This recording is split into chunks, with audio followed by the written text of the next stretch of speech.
Burung bangau kertas Sadako. Pada tanggal 7 Januari tahun 1943, seorang bayi perempuan lahir di Hiroshima, Jepang. Namanya adalah Sadako Sasaki. Hiroshima adalah kota yang biasa, dengan sungai Ota mengalir melaluinya, dan sekolah serta pasar berjajar di sepanjang jalan. Tak seorang pun mengetahui tragedi yang akan segera datang, dan hari-hari damai pun terus berlalu dengan tenang.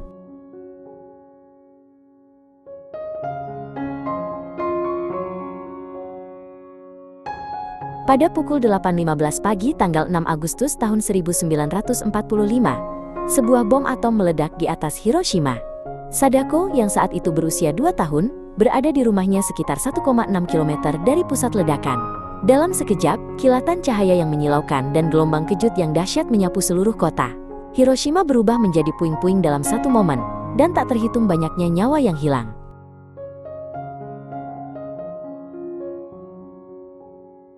Sadako selamat seolah-olah karena sebuah keajaiban. Ia tidak mengalami luka serius saat ledakan dan tampak tumbuh dengan sehat. Setelah perang, ia menjadi gadis ceria yang gemar berlari. Namun, dampak radiasi yang tak terlihat diam-diam tetap tinggal di dalam tubuhnya.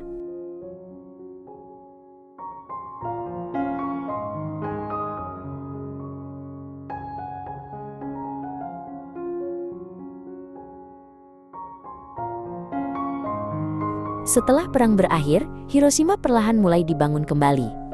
Sekolah-sekolah didirikan kembali di atas reruntuhan, dan anak-anak kembali ke ruang kelas. Sadako bersekolah di sekolah dasar Noboricho, dan bermimpi menjadi atlet lari.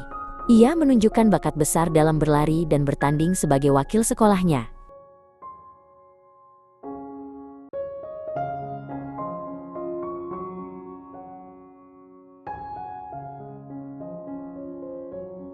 Pada musim gugur 1954, Sadako mulai merasa pusing saat latihan lari. Awalnya ia mengira itu hanya kelelahan, tetapi gejalanya perlahan memburuk. Ia bahkan tiba-tiba jatuh pingsan saat hari olahraga sekolah. Khawatir, keluarganya membawanya ke rumah sakit.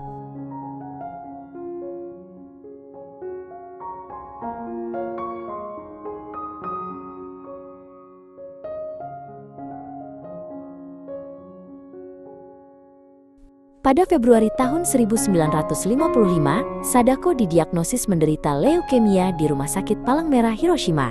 Penyakit ini sangat berkaitan dengan paparan radiasi bom atom. Dokter dengan hati-hati menjelaskan bahwa mungkin ia hanya memiliki sisa hidup sekitar 1 tahun.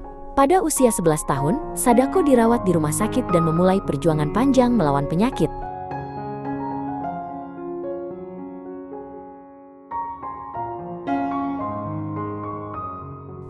Hari-hari Sadako berlalu dengan tenang di tempat tidur rumah sakit. Di luar jendela, langit Hiroshima tetap cerah dan biru. Di dalam bangsal, terdengar rintihan pelan dari anak-anak lain yang sakit. Sadako sangat merindukan berlari kembali di lapangan sekolah.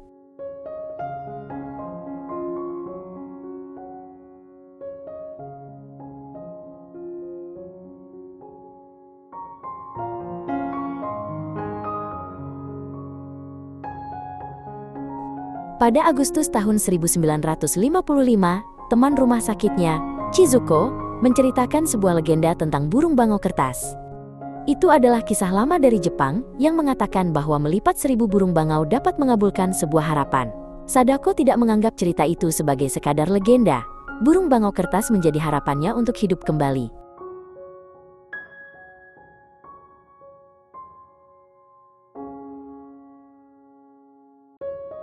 Sambil memegang selembar kertas emas, Sadako dengan hati-hati melipat bangau pertamanya.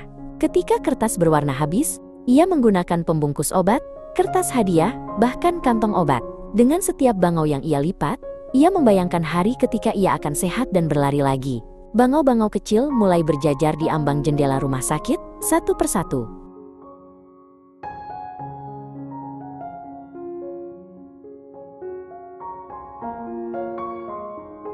Saat tubuh Sadako semakin lemah, tangannya tidak pernah berhenti melipat bangau. Saat melipat, ia dapat melupakan rasa sakit dan ketakutannya untuk sesaat. Teman dan keluarga yang menjenguk menyaksikan ketabahannya dalam keheningan. Setiap bangau kecil menyimpan keberanian seorang anak yang menolak menyerah.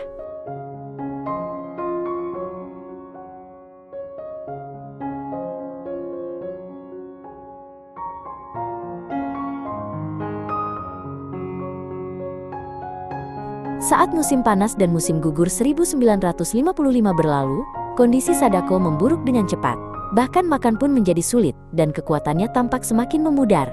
Namun, ia tidak menyerah pada janjinya untuk melipat 1000 bangau. Tujuan itu terasa jauh, tetapi tangannya terus bergerak.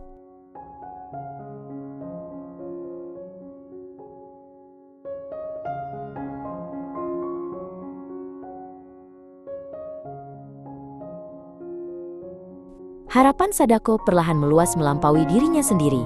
Ia berharap anak-anak lain di rumah sakit juga bisa sembuh. Ia berharap tidak ada lagi anak yang harus menderita karena perang. Burung bangau kertas menjadi pesan perdamaian, melampaui doa pribadi.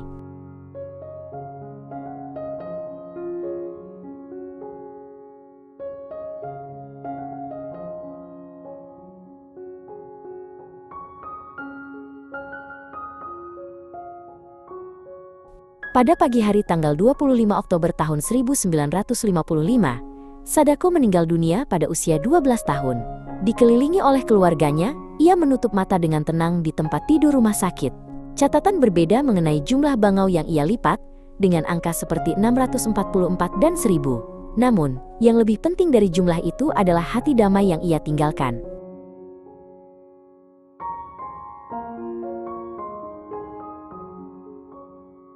Setelah Sadako tiada, teman dan keluarganya melanjutkan melipat burung bangau kertas. Mereka ingin meneruskan harapan yang tidak sempat ia selesaikan.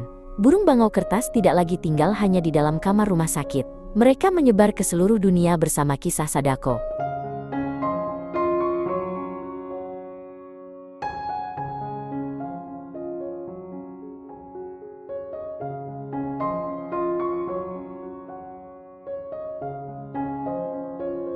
Pada tanggal 5 Mei tahun 1958,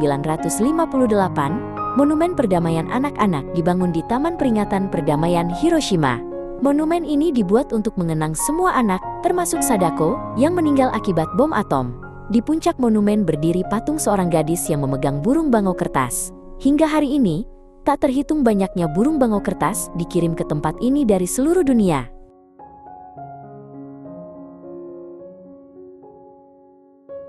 Kisah Sadako melampaui Jepang dan menyebar ke seluruh dunia.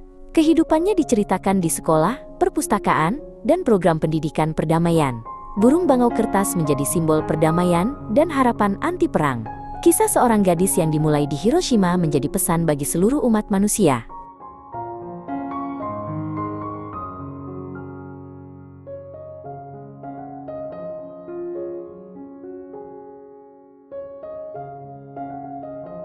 Sadako tidak memilih perang. Ia hanya lahir pada waktu dan tempat itu. Hidupnya menunjukkan luka yang ditinggalkan perang pada orang-orang yang tidak bersalah. Kisah ini mengingatkan kita bahwa masa depan anak-anak tidak boleh pernah dikorbankan.